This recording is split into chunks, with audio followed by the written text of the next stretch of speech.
All right, everybody. It is time to get to our guest. We're very excited. We're going to welcome staff writer for The Atlantic, author of Twilight of Democracy, which I'm sure sounds more depressing than it actually is. Please welcome Anne Applebaum. Anne, thank you so much for taking the time to join us. Thank you so much for having me. It's a great pleasure. Anne, I was so sorry to hear that democracy is dying and that autocracy is now ascendant. But you've written quite a bit about the perilous nature that we find healthy liberal democracy in. Do you want to expand on that? That's not something that we just saw after January 6th. This has been an ongoing backslide. No, indeed, my book predates January the 6th. Yes. Also, I would put it a little differently. I would say there's an ongoing contest. I'm not predicting the demise of democracy or that it will end, because that's not how history works. We're still in the game.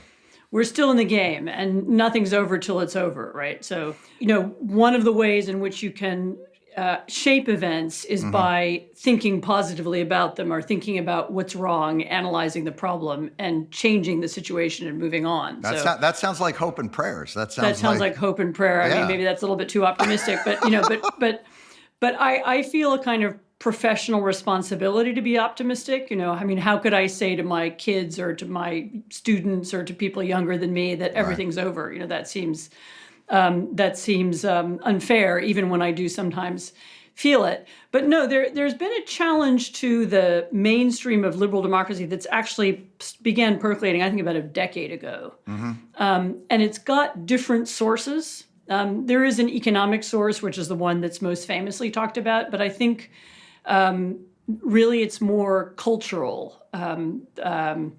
There's a part of the Western elite in America, in Europe, in many other countries that became discontented with its role and its influence and began trying to imagine something different.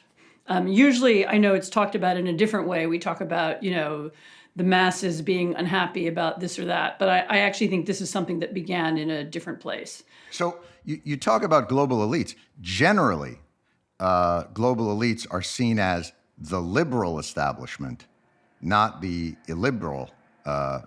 In fact, generally, autocrats and the illiberal crowd are fighting against global elites. So you're saying they themselves may, in fact, be global elites. Well, that's, of course, their narrative. That's the narrative that they use in order to claim that they're the underdogs. I mean, do you think, Donald Trump wasn't part of the global elite, or Boris Johnson wasn't part of the global elite? I mean, there is no autocratic movement, whether of the far left or the far right, whether in Venezuela or in Hungary, that doesn't have elites working for it. So whether it's journalists or propagandists or speechwriters or the political candidates themselves, they are invariably people who come with connections and preparation and ideas and sometimes education. And Anne Applebaum, am I hearing this correctly? Are you telling me that populism is a scam? Is that what I'm hearing here? that demagogues rule the day no matter what the political movement is? I'm afraid populism is a scam. I don't know how to break it to you at this late date. But Applebaum. You say 10 years. I want to look back a little bit further as we trace this thing, and then we'll get up to sort of where stands now in Russia and Brazil, and as you said, Venezuela and Hungary. I'm old enough to remember Francis Fukuyama telling us that history had ended, and this was post the fall of the Soviet Union. America's dominance, liberal democracy's dominance, was unquestioned.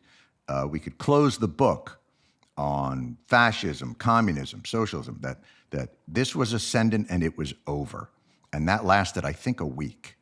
And then there was an invasion in Iraq and Afghanistan, and the whole thing turned on its head. Has this movement against democracy actually never ended? That this is a post-World War II kind of, there was a grace period, and then the battle just started all over again? I'm afraid I think it's even older than that. If you Yeah. look at the American founders and what they were talking about at the time they wrote the Constitution, what they were most afraid of was a demagogue coming to power. I mean, they knew it from their reading of classics, right? They were reading the history of ancient Rome mostly. And they were afraid of Caesar. They were afraid of some demagogue coming to power and changing the rules. Right. And some of the weirdest things about our Constitution were deliberately written in order to prevent that. And so really from the beginning, the idea that democracy might be overthrown by autocrats or by anti-democrats has been part of the nature of democracy. I mean, and all the rule writing and all of the debating that's ever gone into creating a democracy wherever they've been created, whether in America or in Africa or in Asia or in Europe, that's been one of the central concerns. And so this idea that somehow the first challenges to democracy happened maybe in the 20th century is really a misreading and a forgetting of the older history. So it's kind of inherent to the idea of democracy as an idea of instability, that there will always be people who want to challenge it. There's always going to be an alternate elite who want power for themselves. There are always going to be people who don't accept the rules, who don't want to make it possible for their political enemies to win the next election. I mean, that's inherent to the nature of the thing. So throughout history, let's say Caesar to Trump. Let's call that both, by the way, casino owners, oddly enough. It's really the push and pull of autocracy and mob rule. That's kind of the founder's game, is to find that sweet spot, checks and balances between allowing tyranny or mob rule and the tyranny of the mob to run things. And that's kind of the delicate balance that we're always trying to maintain. Would that be it? Yeah, I think that's the right way to describe it. You have to think of democracy as a system that's constantly being challenged by human nature itself. I mean, it is a normal desire of people who are in power to wish to keep power and to keep it indefinitely and to alter the institutions of democracy in order to keep it. And so you have to create rules in advance that doesn't let them do that. And those rules are things like an independent court system, rule of law, a voting system, a set of norms and ideas built up around that, a kind of education system attached to that. And you have to teach people to accept the idea that when someone wins an election, it doesn't mean they get to destroy their enemies and lock them up and put them in jail and then rule indefinitely, because that's the natural instinct of people who seek power. And democracies have to find a way of preventing that from happening. And historically, there aren't so many democracies. I mean, I think through most of human history, they've been pretty rare. It's why when the founders were designing our system, what they were reading about was Greece and Rome. So there hadn't been anything in between that impressed them all that much. A little bit of a gap. There was a gap. There's a little bit of a gap. And so they started, and you see that it's so interesting you mentioned it, but I want to ask about the role of, power doesn't want to cede itself, but it also, in order to be empowered to do the anti-democratic things, kind of paradoxically, it needs an angry mob. And you see that now in the stirring up of the angry mobs. You see it in Brazil. You saw it on January 6th. You hear it on talk radio. There is that idea of, it's not just the people who are the leaders wanting to punish their opponents, it's their supporters, that there is a real vigilante, vindictive, I mean, for God's sakes, lock her up was maybe the single biggest bumper sticker issue, in the 2016 election. How important is it that they have with them kind of the angry mob behind them? It's very important. And they spend a lot of time thinking about how to create the angry mob. What are the issues? That's the point. Right. What are the issues that can inspire it? What can keep it together? And one of the things that's happened, this is now a cliche, me even saying this in the last several years, is that social media has made that easier. It's easier to create links between people who wouldn't have known one another before. It's easier to find the people who are dissatisfied with the current political system or the current, national order. And it's easier to link them together and to create the mob. It was actually a lot harder in the past when you had to do it in real life. Right. You had to actually have people on streets, hanging around street corners talking to one another. Now it can be done electronically. Well, it seems like the real advancement in mob rule was probably radio, was it not? I mean, that was really like in the 30s. And again, this is a very American-centric view of it, because I think it's probably different in different areas around the world. But here in this country, it went from radio to direct mail to AM radio to social media. But why is it that these movements, why do their communications, why are they so easily passed and whipped up, whereas the communication of moderation or of a more democratic way has such a difficult time? Lies spread faster than truth. First of all, you're absolutely right about radio. The two people who best understood radio and who instantly saw the possibilities of it at the beginning of the 20th century were Hitler and Stalin. I mean, they were both addicted to radio. They loved radio. Hitler communicated by radio. Stalin was obsessed with radio. I thought you were going to say Wolfman Jack. I thought you were going to say the one who understood it best was Wolfman Jack. And Father Coughlin in this country. I mean, that was... And Father Coughlin in this country. And of course... the responses to radio are also very interesting. So the creation of the BBC was actually an attempt to find a way to use radio for democratic purposes, to use radio to reach different parts of the population, to unite Britain into a single national conversation. I mean, there was a lot of thinking that was done about this at that time. Mm-hmm. I think the main problem is that the demagogues are looking at a different audience. So they're looking at an audience that wants very clear, simple slogans. Mm-hmm. That's bothered by raucous debate and divisive argument, that favors a kind of homogeneous conversation, that wants kind of to simplify the public sphere. Mm-hmm.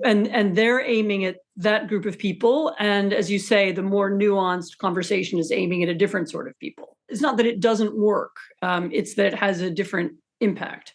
And a different audience. How important is nostalgia in the mix of sort of this more populist radio and rabble rousing? This idea that you had something that was better, that was lost, that is being taken from you. That idea of you are the victims of this new movement.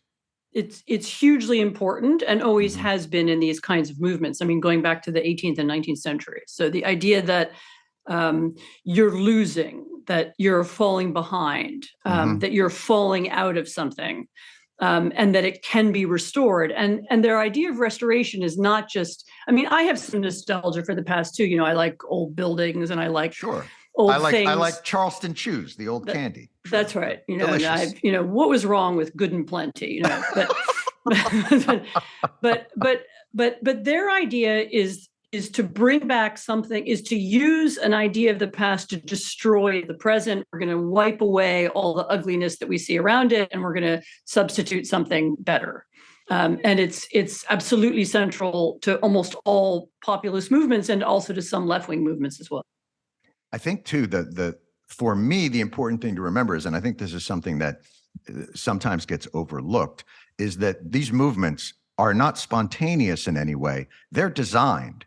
That there are meetings upon meetings in rooms where these strategies are discussed, designed, deployed, and before we get to that moment in present times, talk a little bit about how these movements, they're never a spontaneous kind of a moment of inspiration leads to this movement. It's not how it appears in Hollywood narratives.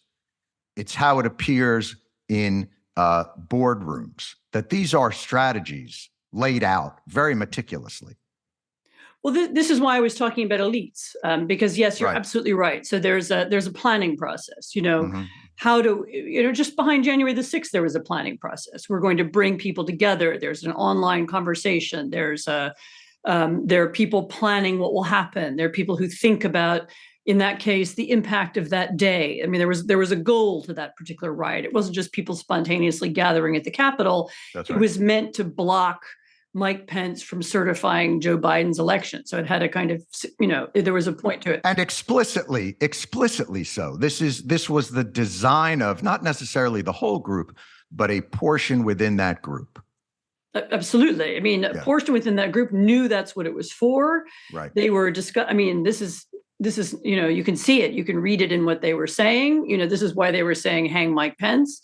Mm-hmm. This was their idea. They were there in order to block this. And the planning process included lawyers and constitutional scholars, or I don't know, scholar might not be the right word, but people who were thinking very hard about the Constitution and what were the loopholes in the Constitution and how could we use our weird electoral college, and its strange regulations, how could we use that to block the Joe Biden presidency? So absolutely, it involved a lot of educated people who were working behind the scenes in order to create that spectacle and in order to make something happen. And so you're right. The idea that it's happened spontaneously is wrong. And actually, a lot of what happens online isn't particularly spontaneous either. I mean, people create campaigns, they create hashtags, they try to link people together. They work on, how can this particular community be brought into touch with that other particular community,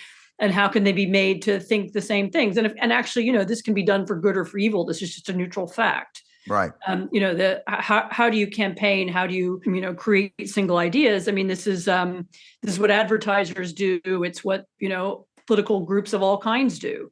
But the idea that a riot is spontaneous is, of course, absurd. But the interesting point there, I thought, especially, is that idea of loopholes.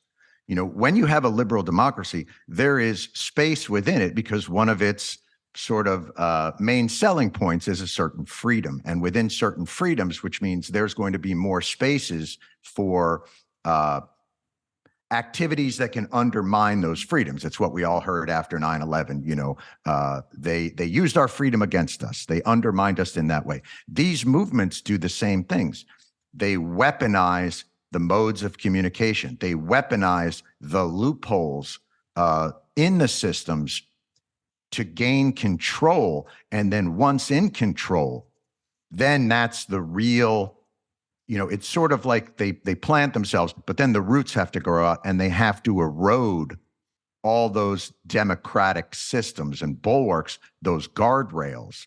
And that seems like stage 2. Would that be correct? Yeah, I think that's right. I mean, one of the things that we learned from the Trump administration was that there was a lot more about American democracy that operated on the basis of kind of norms and assumptions and behavior, stuff that wasn't written into the law. Right. Just a petty thing, the fact that presidents reveal their tax forms, which has been true since Nixon first started doing it. Or their visitor logs. I mean, there's no law that says you have to do that, but it was just a thing that people did and everybody got used to the idea, or ethics rules about who gets paid in the White House and who, what's the role of presidential children in an administration. Right. And there were a lot of norms around ethics norms, about what money you can take and what kind of deals you can be doing on the side that weren't, turned out to be easily violable. And the same was true with the electoral process. It turned out that this thing that happened on January the 6th that we all thought was a kind of ceremony without that much meaning, it turned out that some people looked at the ceremony and said, wait, what if we stopped that ceremony? What if we made it not happen? That's right. Then we'd throw a wrench into the system. And no one had thought of doing it before because it was just outside the realm of imagination. And once you begin to imagine that, then yes, you begin to imagine all kinds of other things. What are the other institutions that keep things on track? For example, inspectors general and ethics advisors and people who've been stuck inside bureaucracies to keep them independent. Yes, the deep state, Anne, the deep state. It's incredible to me, though, the amount of, and I think the January 6th Commission, for ultimately whatever accountability will be brought to bear in it, the most interesting thing to me is the amount of conversation, the amount of the administration that it takes to undermine a healthy democracy. The lawyers that have to come in and check things over, absent a military coup, which they also, I think, were laying the groundwork for. It's amazing to me how many fucking meetings, autocrats need to take over. Oh, you need a lot of meetings. You need a lot of smoke-filled rooms. You need a lot of dinners. You need a lot of conversations around kitchen tables. No, there's a, the planning and thinking about how you undermine the institutions, figuring out which ones are weak. Who are the people who can be replaced? Which are the jobs that if you put a loyalist into it, he could screw up the most things. And by the way, that was something that Trump didn't understand very well when he first became president. Mm-hmm. And he got better at as time went on. I mean, so he began to understand better how you could use, for example, the Department of Defense. The Department of Defense, exactly. Right. Your defense secretary. Right. Well, that gets us to, here's where it gets us to sort of now more of the present moment. And I think you've written an awful lot about this, which is this kind of loose movement of autocrats that in some ways look like kind of independent weather systems that are going on, but it's a larger climate, and it is connected from Hungary to Brazil to Russia to the United States. And oddly enough, the recipe for this autocracy was laid out in full view for everyone to see. I mean, you could almost, there's that speech that Steve Bannon gave at the Vatican, where he just sort of lays out, Putin is a defender of Western civilization. Western civilization is under attack, and we must all band together against liberalism, and just sort of laid out the game plan. Oh, it's not a secret, the game plan. No. I was at a kind of strange event in Rome. It was right before the pandemic, organized by this kind of national conservative movement where Viktor Orban was one of the guest speakers. And there were some Americans there and other Europeans and so on. And Orban was interviewed on stage, and he was asked a series of sycophantic questions. And why are you so wonderful? And how is it that you've remained in power so long, Mr. Orban? Did Tucker do the interview? Was that Tucker? No, I'm afraid it was. Oh, Tucker was sadly not there. But all right. And he was how is it that you've remained in power so long? He said, well, it really helps to have no opposition. So if you can eliminate your opposition and make sure they don't have any power, that helps. And the other thing that really helps is to have no journalists who disagree with you. So if you can eliminate the journalists, then you can stay in power longer. And he said it. I was sitting in the back with the other journalists, and we all laughed, but, wasn't that funny? I mean, was there even see, that's the kind of thing that you think when a leader says it, you'd get at least an audible gasp, like the audience realizing that democracy was, backsliding, gasped as they saw the creeping face of fascism coming across. Like, you always think it's going to be more dramatic than it is. No, the audience lapped it up. These were sort of Italians and Spaniards and Poles and others, and they lapped it up and they said, "Wow, if we could eliminate our journalists, if we didn't have this constant criticism, if we didn't have an opposition, think what we could do. We could dismantle, the entire state. We could change everything about our society and make it the way we want it to be." And they thought that was great. But what is the ideology? Is the ideology that connects them, I just don't want to be bothered by journalists and the checks and balances of a democratic system? Or is the ideology more about liberalism itself? Is it more about we are going to protect the conservative view of Christian Western civilization? Is there something that connects these sort of disparate autocrats that's larger than a billionaire power dictators club? So there are different people in that group, and they have different motivations. Sorry to be over nuanced. No, please. Some of them are some of them do believe that, the world has been taken over by a kind of left-wing communist gay ideology, and we need to bring the world back to some traditional way of being, and we need to restore the hierarchy between men and women. And some of them believe we need to restore the hierarchy of race. And some of them say, it's all this immigration has diluted our societies, and we need to bring it back to some, as we've discussed, some previous world that was better and stronger. And we need to be like that. Some people are very interested in money. And one of the other things that happens when you eliminate your journalists and your political opposition and your inspector generals and your ethics councils is that it's a lot easier to steal. And you can steal a lot. And so, for example, in Viktor Orban's Hungary, they steal like crazy, because they can. There's nobody watching them and nobody preventing them. Some of them are interested in power. They just want to be in charge indefinitely, and they don't want to have any opposition in the future. So they want to just take power and then keep it because, it's a more comfortable way to live. So there are different versions of it. Let's break these groups down. Let's talk a little bit about, okay, so let's call it fascism classic. They're against a hierarchy of race and immigration. Which of these sort of modern autocrats is more ideologically aligned with the political aims of these kinds of fascist ideologies or autocrat ideologies, and who is using it more cynically? I'll give you an example.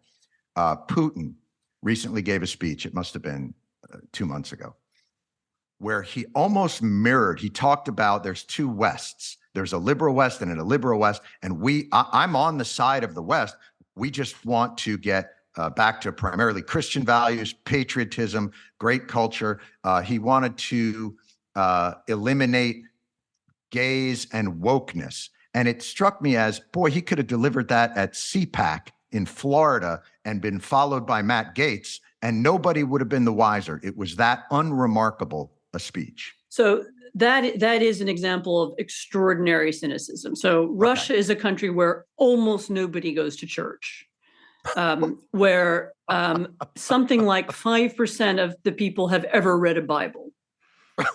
It's also a country which is, I think, officially 11 or 12% Muslim, but might even be higher than that. It's actually a multi-ethnic society with lots of these little Muslim republics in Central Asia and Chechnya and so on. Right. One part of Russia, which is Chechnya, is actually run by Sharia law. So the idea that Russia is, some kind of defender of Western Christian civilization is absurd. I mean, so absurd. Right now for him, it's a cynical reach to try and shore up this populism stream that he thinks will help. Basically, it's all there to undermine Europe and undermine the United States. Yeah, his goal is to undermine the European Union, make it fall apart, make NATO fall apart, get Americans to leave Europe, get Americans out of the world, and make the world safe for Russian corruption. So, and he sees that he can, by talking about this, whatever traditional values, he sees that he can win some allies onto his side, some political leaders in the West. Total cynicism. Do you feel the same way about Orban? Is that cynicism as well? Is he trying to be Putin light, or is there more of a belief system behind this? I think in his case, it's cynicism as well. I mean, Orban discovered Christianity very late. He realized that it was good for him. Yes. He started Trump as well, from what I understand. I wasn't aware that Trump had discovered Christianity. Oh, I think he's got it's his favorite book. Besides Art of the Deal, I think the Bible might be his second favorite book. And then you've got the link there from those guys into South America through Bolsonaro. I mean, guys from MAGA world, it's this incredibly weird confluence of MAGA world and Putin and Orban and Bolsonaro, and they're all texting each other. Insane. Yes, they are. So one of the interesting things about nationalism is that nationalists didn't used to be able to work together, almost by definition, because if you're a nationalist, then, you hate everybody who's not you, right? And so, Italian and Austrian nationalists couldn't talk to one another because they had border conflicts. And what happened in the last several years was that the sort of international, sort of Autocracy International, found a set of issues that they could share. And the issues were in Europe, it's mostly to do with immigration, but in the sort of South America, Southern Europe link, it is often to do with feminism, gays, these kind of fake, traditional causes. Right.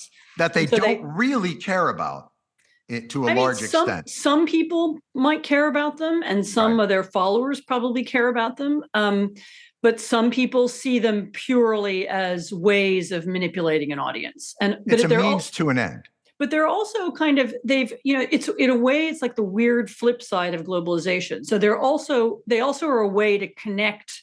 What do Brazilian politics and American politics have to do with each other historically? I mean, nothing, in the sense of what do we have in common? We don't have any history in common. We don't have traditions in common, But now there are these, you can take slogans. I mean, literally, the "Stop the Steal" slogan, or the you can take English language slogans, and you can try and pump them up on the Brazilian internet, and you can get people to click on them. They had signs that were like hashtag "Stop the Steal." Right. Yes. They had social media savvy signs. But Anne, what I'm wondering is, again, when we get back to sort of fascism classic versus what we see today feels more like a caper. It almost feels like a heist movie, an international heist between fat cat businessmen, right-wing media ideologues, right-wing media cynics, and this sort of movement to capture these resources for the oligarchy. Now, the flip side of it, on the liberal side, is you have everybody going to Davos, which immediately presents itself as an incredible target for these right-wing autocrats. Like the liberal world is not doing itself any favors by having these bananas gatherings of elites in sleepy Swiss town. It's not helping itself. No, I mean, one of the main sources of power, certainly of the real modern autocracies, by which I mean Russia and China, and Iran. One of their main sources of power is that they literally come to power using our financial system. So international kleptocracy, the thing that the systems that allow people in autocratic states to steal from their people, to take the money into the West, to recycle it on, in Caribbean islands, or sometimes in American states, and to bring it back again. We created that system. So the money laundering scheme. It's a money laundering scheme. So the Western financial system is complicit in helping to create this world of modern autocracy. So that, in that sense, you're absolutely right. I mean, we allowed this to happen. We cynically allowed, autocrats to use our financial system in a way that enabled them to stay in power. And now they've, flipped it around, and they're using our open social media space and our public conversation to undermine us. I mean, this isn't really a problem with the far right. This is the problem of the real autocrats. So when you talk about fighting autocracies, and again, going back to sort of fascism classic, the mindset, and maybe this is, misremembering and nostalgia in and of itself, is that the free world has to gather all its resources and fight this battle, as Churchill would say, in the streets, in there, on the, never give up, never give in. But the reality of it is we're fighting it in all the wrong ways, and in some ways fueling it.